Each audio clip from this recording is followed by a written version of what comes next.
datang di Satu Frekuensi. Waktunya Meluncur. Hai semuanya. Kenalin, nama gue Nika Fernanda. Kalian bisa panggil gue Nike atau Nike. Di sini aku bersama teman-teman aku nih yang udah saling melengkapi banget untuk bisa ngebahas, untuk bisa meluncuri ke topik-topik yang dekat dengan kehidupan kita sehari-hari. Sebelum kita ngebahas hal yang seru-seru lainnya, aku mau kenalin dulu teman-teman aku. Mungkin ada yang paling ujung dulu, ada Christine Wijaya. Dan aku mau ngasih tau juga fun fact tentang teman-teman aku nih. Jadi dari Christine Wijaya bisa kita kenal dengan Itin. Itin tuh suka banget doom scrolling nih guys, si paling doom scrolling. Yang kalau lagi free class suka banget nge-scroll Instagram sama TikTok, udah paling hafal banget tuh Itin tuh. Betul. Sebelahnya ada Cita Amanda, mungkin bisa dari outfitnya yang udah culture banget, si paling sinetfil. Nah, sebelah aku juga ada namanya Mandy Edel Setiagraha, di mana dia adalah sebagai duta baca. Dan dia tuh emang suka banget mencari tahu hal-hal sesuatu yang baru gitu. Dan dia juga suka menggali teori-teori sebagai seorang yang cukup teoritis juga. Itulah teman kami. Yang terakhir ada Karania. Dimana Karania ini entah kenapa ya hidupnya itu penuh banget dengan pengalaman-pengalaman seru. Jujur, Karena tuh Mantap. punya banyak banget pengalaman-pengalaman seru. Oke, jadi kita udah kenalan ya satu sama lain, udah saling tahu. Saatnya kita ngobrol. Nah, santai aja guys, kita ngobrol. Jadi kita sekarang kita tahu kita udah nonton dari berbagai macam film, mungkin ada yang dari lokal, ada yang dari luar juga. Kira-kira kalian pernah notice gak sih kalau misalnya dalam peran di setiap karakter film itu tuh ada yang gampang ketebak gitu perannya bakal kayak gimana? Ada sih, Iya.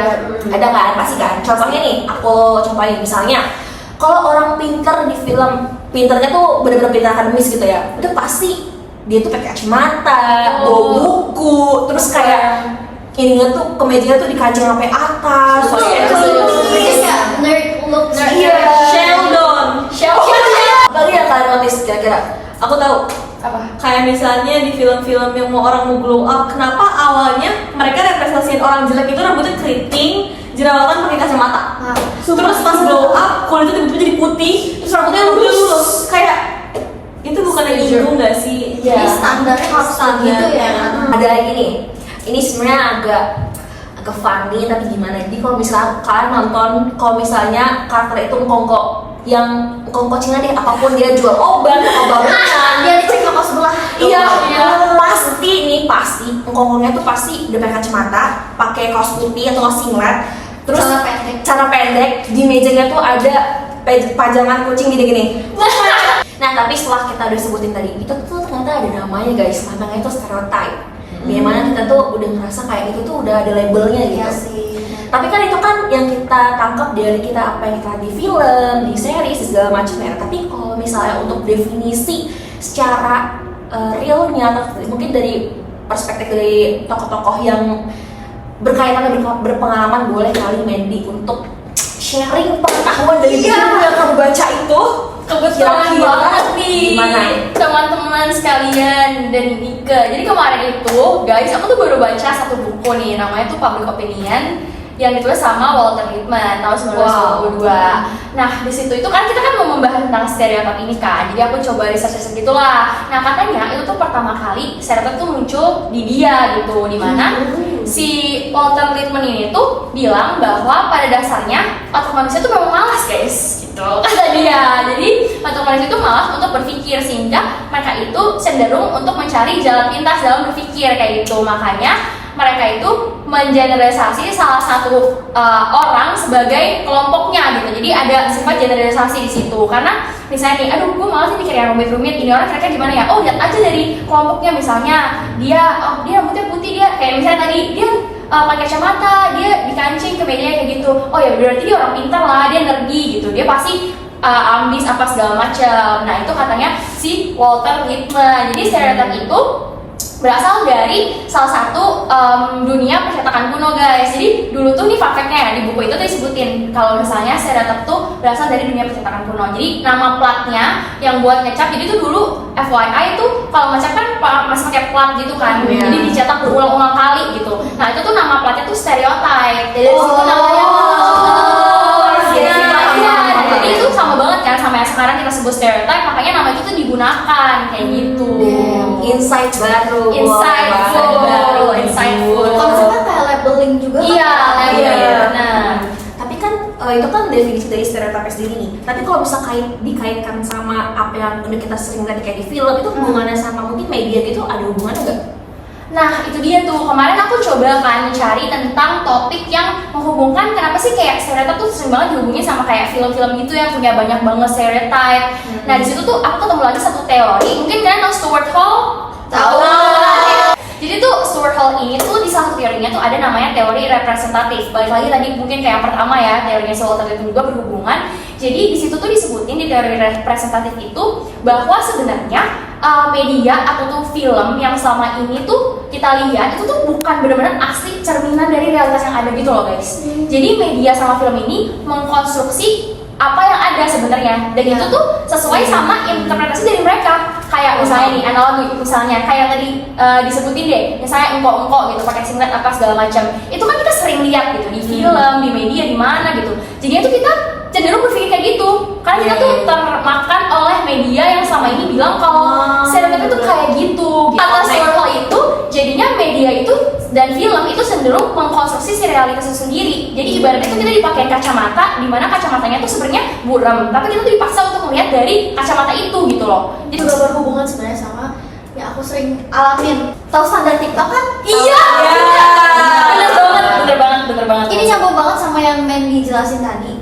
Jadi kayak apa yang kita sering lihat itu jadi normal bagi kita. Jadi akhirnya kita kira yang standar kan. That's right. Contohnya kayak misalnya tren-tren yang POV cowok bla itu jadi kayak standar bagi orang-orang, padahal ya sebenarnya bukan. Iya itu kayak jadi kayak media tuh bisa menjadi bare minimumnya gitu loh sekarang. Kayak oh harusnya tuh kayak gini, padahal itu semua tuh dibikin sama media dan film itu sendiri, dan yang belum tentu juga sesuai sama realita yang ada gitu. Tapi kita karena kita setiap hari ngeliat medsos, kita setiap hari nonton film, jadi tuh kita gampang terbayang gitu loh. Itu saling berkaitan ya, mungkin dari film bisa nyambung juga ke medsos karena itu emang berdekatan dengan kehidupan kita sehari-hari Yes. gitu. Tapi aku mau bahas satu-satu dulu kali ya. Tadi kan Mandy udah kejelasin dari pandangan stereotip, bahkan nyambungnya ke media itu apa. Mungkin aku mau lebih bahas ke film dulu nih, karena jujur aku udah penasaran main banyak juga. Tapi sebelumnya aku mau disclaimer dulu guys, kalau misalnya pembahasan kita ke depannya itu tuh pure hanya untuk menyampaikan pendapat, bertukar pikiran aja, nggak bermaksud untuk saling merendahkan ataupun menjelekkan media ataupun hal apapun lainnya gitu. Jadi kita pure untuk sharing-sharing aja ya. Oke, jadi kali ini sesuai apa yang aku bilang tadi, aku mau ngebahas fokus ke film dulu karena menurut aku ini salah satu hal yang aku udah kepo juga. Tadi kan Mari udah sempat sebutin beberapa film. Kira-kira menurut kamu tuh kayak dari apa yang udah kamu tonton tuh stereotip itu beneran kayak tersebar di film gitu nggak sih? Kayak nyata banget gitu? Atau hanya untuk beberapa aja? Jujur iya banget karena kayak kalian sadar gak sih yang kayak dibilang tadi, kalau misalnya kita nonton kayak Cek Toko Sebelah atau nggak film-film Ernest gitu, kayak orang-orang Chinese-nya itu kayak punya toko, terus yang pasti mereka tuh punya restoran bakmi. terus pas di bakmi itu ada anak yang lagi ngerjain PR. Iya. Tapi itu juga salah satu di medianya juga ini tahu dibentuk. Orang-orang tuh pada bilang, ih pokoknya restoran bakmi yang ownernya itu Cina, terus pasti ada anak yang lagi main gitu, lagi ngerjain PR. Pasti enak bakminya. Iya.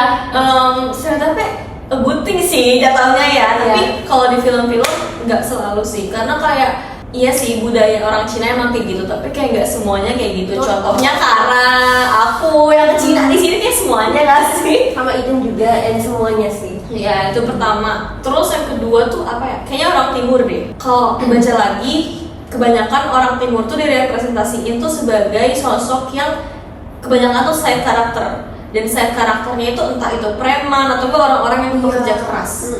Ya sebenarnya itu minusnya jadi preman sih. Kenapa kayak kita representasiin orang-orang Timur kita jadi preman gitu? Kenapa? Tapi kalian harus tahu sih, ada film namanya Kakak Bos. Oh tahu ya, yang dimana itu banyak orang-orangnya tuh orang Timur tuh main karakter. Dan itu jujur waktu itu pernah di praise juga banyak banget di Twitter, di TikTok. Dan menurut aku is a good thing juga kalau misalnya kita lebih representasiin orang-orang kayak orang Timur jadi main karakter. Jadi kayak jangan ada stereotype gitu loh guys. Dan menurut aku it's a bad thing sih stereotypin seseorang, karena kayak etnisnya sama, budaya sama, belum tentu mereka juga memiliki karakteristik yang sama gitu. Betul. Jadi kayak Ya nggak berasa sih? dituduh gitu ya. Masih banyak kan Iya. film di Indonesia patriarki. Tuh, Masih. kayak bare minimum seorang perempuan di film itu tuh is a good thing untuk laki-laki gitu loh. Kayak, wah kok keren banget sih gitu loh. Sebenarnya di real life juga sih, kalian sadar gak sih kalau laki-laki juara 1 ranking gitu, kayak sumpah sih pinter banget. Tapi kalau cewek tuh kayak Biasa oh, aja. ya.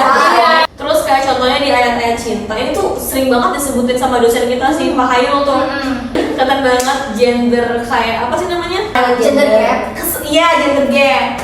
Kayak si Fahri karakter utamanya tuh dikasih lihat dia tuh sosok yang kayak bertakwa, sekolahnya di Mesir, Al-Azhar. Soleh ya. Iya, soleh. Terus kayak itu kayak oke, emang harusnya lo kayak gitu gak sih menurut orang-orang gitu kan. Terus kalau misalnya perempuan berperilaku sama tapi gak pakai kerudung, langsung dicap kayak it's a bad thing gitu loh. Padahal kayak ya udah gak sih? Kayak ya dia pintar sih, tapi dia nggak berkerudung. Iya, kayak Oh my kenapa God, sih? sayang sekali. Iya kan, banyak banget jujur kayak gitu. Tapi sebenarnya nggak terlepas dari film juga sih. Pasti itu diangkat dari kisah nyata juga. Karena yang pasti di kehidupan sehari-hari itu Tuh. kita pasti ngalamin gitu secara nggak sadar atau bahkan secara sadar gitu. Mungkin teman-teman yang lain juga pernah mengalami itu atau bahkan ada yang nggak sadar mungkin ya. Cuma mungkin dengan apa ya, dengan adanya pembahasan-pembahasan ini, dengan adanya mungkin udah banyak film-film yang bahkan udah bisa mendobrak itu gitu, supaya nggak terjadi hal-hal yang masih menjadi keresahan lama gitu. Jadi kalau bisa kita udah bisa mulai melek gitu ya dengan keadaan sekitar. Nah, Dan kalian tuh bener penting banget nih. Tapi tadi ngomong-ngomong tadi udah mengenai stereotip itu, kira-kira kalau misalnya dalam film itu tuh pola stereotip itu tuh kayak emang disengaja atau emang udah jadi kayak culture-nya industri gitu sih kan? jujur aku pribadi kan aku cuman cinema watcher doang ya, jadi aku belum tahu soal itu. Cuman setelah aku tonton ya, kayak stereotip dari sebuah film pasti berawal akarnya juga dari kebudayaan kita juga. Seperti yang Stellar Hall bilang juga nggak sih, kayak otak itu tuh malas bekerja gitu. Terus kayak film-film tuh kayak pengen representasiin misalnya sosok orang Cina yang dari gambaran orang-orang kita gitu loh. Jadi kita tuh kayak gampang juga ya gitu loh, kayak dipersempit gitu loh. Jadi kalau misalnya ada film yang dia nggak mempersempit si stereotip ini tuh selalu di praise.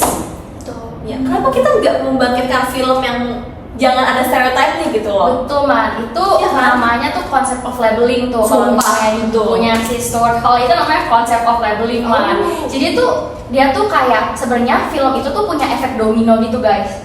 Jadi misalnya nih satu film misalnya dibuat kayak ibaratnya misalnya film apa ya? Oh tadi yang orang timur kayak Iya. gitu misalnya. Nah, kenapa selalu orang timur yang bisa jadi preman, jadi apa segala macam? Betul. Karena itu udah lebih mudah buat para pembuat film.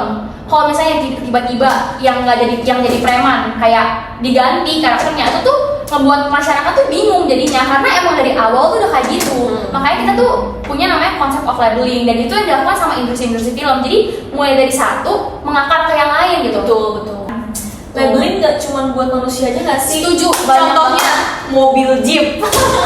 Mobil yang suka nyulik. Iya sumpah. Terus ini yang baru meme di medsos kan, ini meme apa? Expander suka Dan banyak banget tuh cuplikan di medsos, terutama di TikTok ya, yang belakangnya adalah mobil expander, depannya pasti mobil bagus sedan, apapun itu. Kok agak kesindir ya? Jadi gak cuman manusia tapi bahkan barang pun bisa. Iya. Tapi ya, setelah kita udah ngebahas itu, aku lebih penasaran juga gimana kalau misalnya di kehidupan sehari-hari itu realitanya kayak gimana. Kalau misalnya dari Clara, kamu pernah ngalamin gak sih kayak stereotip yang kamu ngalamin sendiri gitu di kehidupan kamu? Jujur kalau stereotip itu kalau nggak obvious enough, aku Cindo guys. Dan stereotip Cina punya toko itu sangat melekat.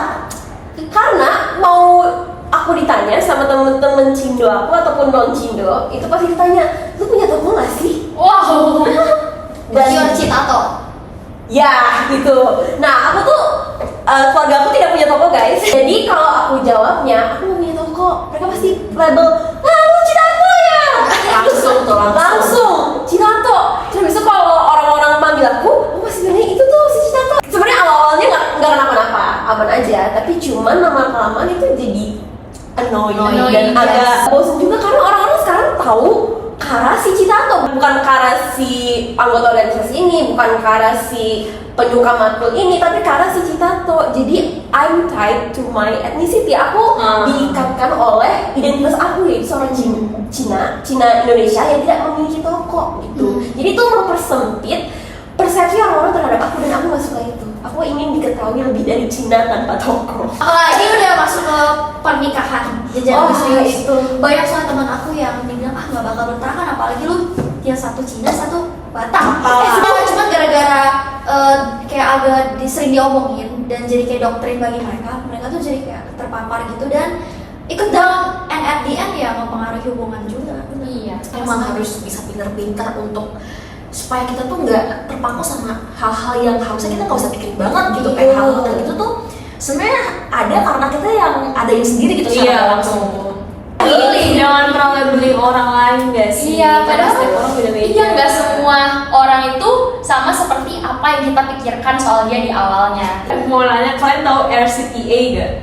Apa itu? Jadi di media itu tuh, di media sosial, TikTok, Twitter, RCTA itu tuh jadi kayak orang pengen ganti etnis dengan dengerin subliminal kayak lagu-lagu di YouTube, dan mereka pikir bisa ngubah etnisnya gitu. Tapi itu jujur miris jatuhnya. Iya. Karena kayak kenapa kamu harus kayak gitu? Ada apa dengan Nggak ada yang asli? salah. Sebenarnya medsos tuh bahaya. Gak salah ya dibilangin sama orang tua kita kayak kamu kalau lagi Sampai makan dulu, jangan jangan sampai. sampai. Sebagai orang yang suka doom scrolling, gue merasa lebih bodoh bener setelah scrolling terus. Karena lama kelamaan gue nge-scroll kayak kan terlalu banyak hal yang lewat ya. Dalam 1 jam aja tuh kayak ada ratusan konten yang kita scroll, ya nggak sih?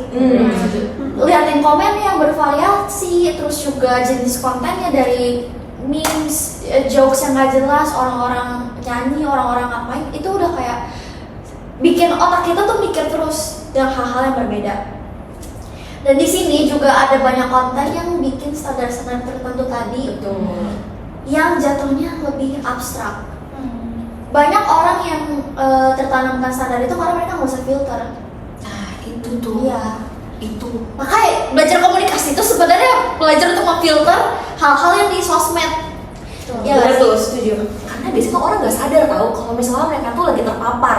Karena mungkin kayak apa ya, yang itu ya benar kata Melin juga, kalau misalnya apa yang mereka lihat tuh udah suatu kebenaran gitu. Jadi kebiasaan juga, jadi algoritma tuh serem ya. Algoritma Kayak TikTok, gila nih. X itu cepet banget. Serem banget. Iya. Kalau Instagram kan masih bisa personalize Iya. sesuai apa yang suka kita like, preferensi kita kan. Tapi kalau TikTok itu tuh suka masuk random algoritma, random konten. Apalagi X juga kan update-nya cepet banget ya. Setiap menit, setiap jam. pasti ada hot Kalau mau topic. nyari gempa apa beneran? Wah langsung mulai kaget. Tapi memang kan karena algoritma itu kan dibikinnya by system kan, jadi ya selama itu bagus, selama itu menguntungkan, mereka nggak peduli konten apa aja yang dimasukin gitu loh. Hal-hal yang biasa kayak misalnya ada kejadian yang ya biasa aja, ada festival apa atau ada acara apa tuh nggak gitu menarik gitu bagi sebagian besar orang, tuh lebih menarik kayak kasus atau kayak konten-konten yang humor tentang etnis atau kayak konten-konten yang jokes tentang kayak gitu-gitu tuh lebih menarik buat banyak orang gitu. Jadi kayak ya pasti sistem memasukkan itu semua karena lebih mudah di like, di komen, di share gitu. Nah, tadi kita udah seru banget nih ngebahas hal-hal mulai dari stereotype, mulai dari bahas ke film, medsos, bahkan ke sharing ke pengalaman pribadi. Sejujurnya aku sangat-sangat suka banget pembahasan topik ini karena selain dekat juga, itu tuh ternyata banyak hal yang bisa kita analisis gitu, permasalahan yang harusnya tuh bisa menjadi apa ya, sebagai dorongan baru untuk teman-teman yang lain tuh juga bisa melek akan isu-isu yang ada saat ini gitu. Jadi kalau bisa dari perbincangan kita hari ini, semoga teman-teman bisa mengambil hal-hal baiknya. Semoga apa yang kita coba untuk analisis itu bisa menjadi pembelajaran baru gitu buat teman-teman. Dan juga memilih lingkungan yang baik. Nah, betul. Karena you are who you tolerate. Which is Tolerate. Ya, Quotes of the day. Quotes of the day. Ini quotes of the day. Ting. Hayo yang kayak gini. Oke, terima kasih banyak teman-teman sudah nonton video ini. Semoga semuanya bisa diterima dengan baik. Mohon maaf bila ada kesalahan kata. See you di kesempatan selanjutnya. See you later.